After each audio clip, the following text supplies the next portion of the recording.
नमस्कार दोस्तों, हमारी आज की कहानी है बहू साड़ी का ये रंग तेरे ससुर जी को पसंद नहीं है।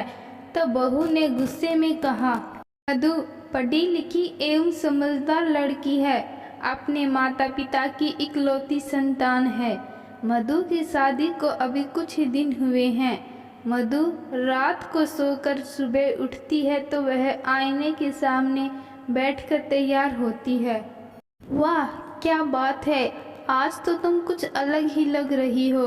सुबह आँख खुलते ही आईने के सामने तैयार होती अपनी पत्नी मधु को देखकर रोहन बोल उठा।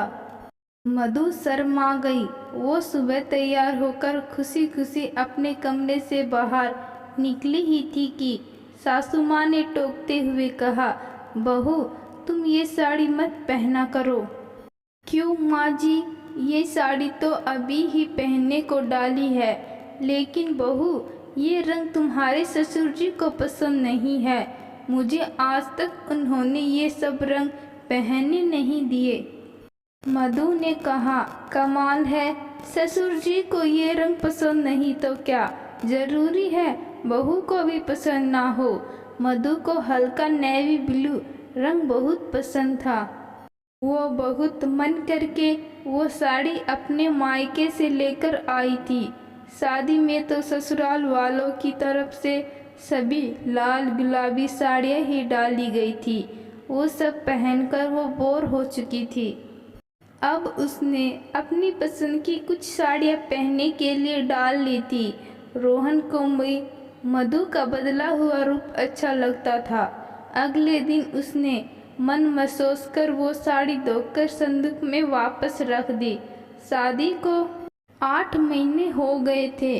अब उसने भर कर चूड़ियाँ पहनने के बजाय 2-2 कंगन पहन लिए। आज ससुर जी कड़ी कड़ी नज़र से देख रहे थे। दूसरे दिन सास ने फिर टोकते हुए कहा, बहू ये 2-2 कंगन नई बहू के हाथों में अच्छे नहीं लगते और माथे पर बिंदी भी बहुत छोटी लगाने लगी हो आजकल। तुम्हारे ससुर जी को अच्छा नहीं लगता। मधु सोच रही थी कि क्या इतनी छोटी छोटी बातों पर भी टोकना जरूरी है, लेकिन ये तो हर रोज की बात हो गई। मधु वैसे तो ससुर जी के सामने ज़्यादा नहीं जाती थी और जाती भी थी तो सर पर पल्लू होता था। ससुर जी की तरफ आँख उठाकर बात करना भी घर में मना था। फिर ससुर जी कैसे इन चीज़ों पर ध्यान देते थे।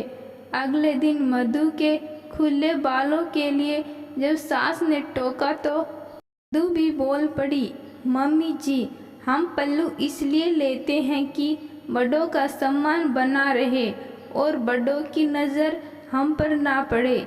जब पापा जी ये छोटी छोटी औरतों वाली चीज़ें देखते रहते हैं तो पल्लू करने का क्या फ़ायदा। वैसे भी पसंद नापसंद पति की देखी जाती है और आपके बेटे को मेरे ऐसे रहना अच्छा लगता है। आप अपने पति की पसंद से रहिए और मुझे अपने पति की पसंद से रहने दीजिए। मधु की यह बातें सुनकर अब सास ससुर ने मधु को टोकना छोड़ दिया, क्योंकि उन्हें समझ में आ गया था कि अगर हमने अपना भविष्य सुधारना है तो समय के साथ रहन सहन को भी बदलना होगा। इस परिवर्तन को स्वीकार करने में ही भलाई है। तो दोस्तों, आज की कहानी आपको कैसी लगी कमेंट बॉक्स में ज़रूर बताना। कहानी अच्छी लगी कहानी को लाइक शेयर और चैनल को सब्सक्राइब ज़रूर करना। धन्यवाद।